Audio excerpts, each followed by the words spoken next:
के समय जब देवदत्त था, ठीक है, देवदत्ता जब था, देवदत्ता हर वक्त बुद्ध को हानि पहुंचाने के तरफ में ही रहता है। फिर भी बुद्ध ने क्यों उसको संघ में आने के लिए परमिशन क्यों दिया है? सुधारने के लिए, थोड़ा सुधर जाए, लेकिन फिर भी नहीं सुधरा। तो बुद्ध की वाणी से तो उनकी वाणी सुने हर किसी का मन बदल जाता था। हाँ, लेकिन देवदत्त के नहीं बदला। क्यों? क्योंकि वो चाहता ही नहीं था। अगर खुद से नहीं चाहते हैं, हाँ। तो बुद्ध क्या करेगा यहाँ पर? मैं जितना भी आपको ट्रेनिंग दूं, आप अगर नहीं चाहते हैं, कर सकते हैं क्या? जिससे आप मुझे बात समझा रहे हैं ना, तो मुझे तो अच्छा लग रहा है ना। हाँ, तो मैं तो समझ रहा हूँ ना, क्योंकि आप एक्सेप्ट कर रहा है, आपको इच्छा है, इच्छा जाग रही है। एक्सेप्ट नहीं कर, अब सही बात बोल रहे हैं ना। हाँ, ठीक, सही बात हो तभी तो एक्सेप्ट कर रहा हूँ। ठीक है। मुझे गलत बात सिखा तो मैं करता, मैं यहाँ था। नहीं, ठीक है। आपको जागरूक हो गया है। हाँ। नहीं, ये भानते सही बात बोल रहा है, इसलिए मैं जा रहा हूँ। हाँ, ठीक है। हाँ। लेकिन देवदत्त की तरह कोई व्यक्ति भी है जो मेरी बात नहीं सुनेगा, यहाँ पर आज के जमाने पर भी है। अच्छा।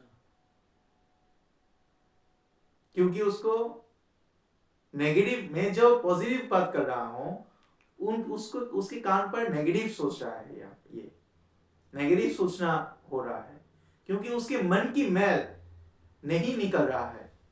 वो कोशिश भी नहीं करते हैं।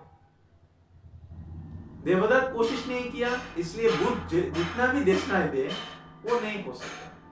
तो अंगुलीमाल कैसे बदल गए थे? उसकी पारण, वो ज्ञानी थे, इसलिए वो सोचने का वो क्षमता है कि कौन गलत है कौन सही है। जैसे कि आप, ठीक है, कितने भिक्षुओं को आप इंटरव्यू लिए? बहुत सारे इंसान के इंटरव्यू लिए, बहुत सारे लोगों के साथ आप बातचीत भी किए, ठीक है। मुझसे कितने बार मिले?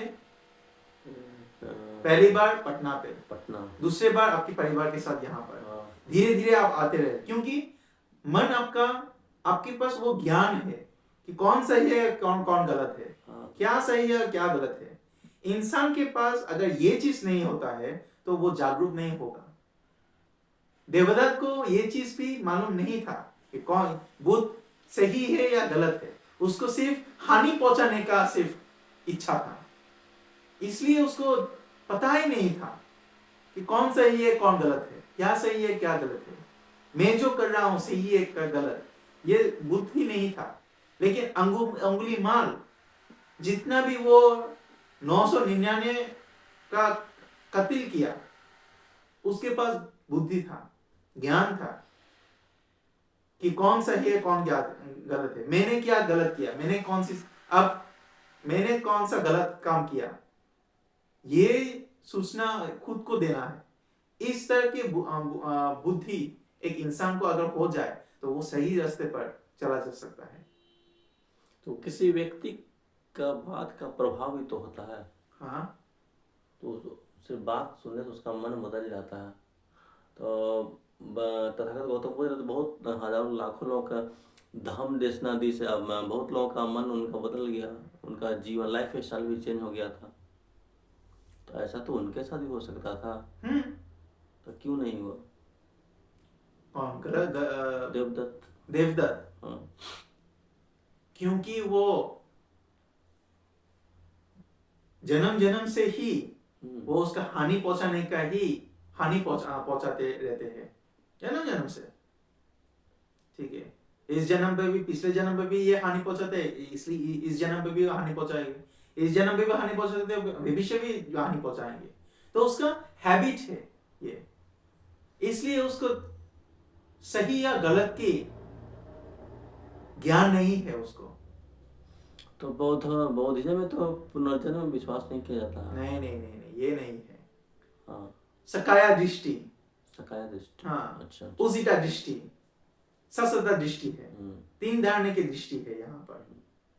सकाया दृष्टि यानी कि ये मेरा शरीर है, ये मेरा घर है, ये मेरा जीवन है, ये मेरा मंदिर है।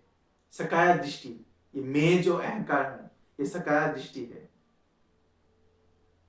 ससता दृष्टि मतलब ये सिर्फ पुनर्जन्म ही है। पुनर्जन्म को विश्वास, अटूट विश्वास रखते हैं कि इस जन्म के बाद उस जन्म के बाद ये जन्म हो जाते हैं। जन्म या मरण ही प्रकृति का नियम है, इसको विश्वास करते हैं। ये ससता दृष्टि है। उसिता दृष्टि पिछले जन्म बिल्कुल भी नहीं है, ये उसिता दृष्टि है। तीन धारण की दृष्टि है, और ये तीन धारण की दृष्टि जो है, तीन अलग अलग दृष्टि जो है वो गलत है। एक्चुअली गलत दृष्टि है। सही दृष्टि क्या है कि पुनर्जन्म भी है, मानता हूं, ठीक है, लेकिन मुझे इस जन्म पे ही काम करना पड़ेगा। पुनर्जन्म के जो सोच है हमारे, पुनर्जन्म के जो कर्म है हमारे, उस पर निर्भर ना कर इस जन्म का जो हम जो काम करेंगे वो ही फल मिलेगा। ये सही दृष्टि है। लेकिन ये भी गलत दृष्टि है कि पुनर्जन्म बिल्कुल नहीं है यहाँ पर, ये ही उचित दृष्टि है। ये गलत दृष्टि है। ये किसी दृष्टि को बिल्कुल अटूट के जैसा अगर पकड़े एक व्यक्ति, ये गलत है। जैसे किसी व्यक्ति का मृत्यु हुआ तो उसका हम दाह संस्कार कर दिए तो शरीर तो चला गया ना, वो जल गया ना। शरीर तो चला गया, लेकिन उसकी मन की जो शक्ति है, मन की जो पावर है, उसका पावर किसी और के साथ अटैच होता है, इसलिए वो दूसरा शरीर को जाता है। ऐसा होता है क्योंकि बुद्ध की जातक को देखिए, जातक पे पढ़िए आप, बुद्ध की जातक पर बहुत सी जन्म की, वहां बुद्ध की पिछली जन्म की भी बात करते हैं, सिर्फ इस जन्म पे नहीं, पिछले जन्म की भी बात करते हैं बुद्ध। इसलिए बुद्ध कहते हैं कर्म और कर्मफल, अच्छा काम करो या अच्छा काम करो, अच्छा फल मिलेगा, बुरा काम करो, बुरा फल मिलेगा। जिंदगी भी यही है। तो शरीर तो हमारा नश्वर है ना, तो शरीर को नष्ट होने वाला सब कुछ तो खत्म हो जाता है ना। सही, शरीर हमारा नश्वर है ना, मतलब मरने वाला है, मृत है, तो इसको नष्ट किया जा सकता है ना। ये किया जा सकता है। तो नष्ट होने में तो वो सब कुछ खत्म हो जाता है ना। तो फिर कहाँ वो आता है, वो बात कहाँ? शरीर खत्म हो जाते हैं, लेकिन मन की जो अटैचमेंट है, ठीक है, वो खत्म नहीं होता है। उसको खत्म करने के लिए ही विपश्यना है यहाँ पर। वो अटैचमेंट, वो लगाव जो है, उसको खत्म करने के लिए ही विपश्यना कर दिया जाता है। इसलिए विपश्यना एक संसार की मोक्ष की, संसार की जो ये घूमना फिरना है, उससे बाहर निकलने के लिए एक रास्ता है विपश्यना।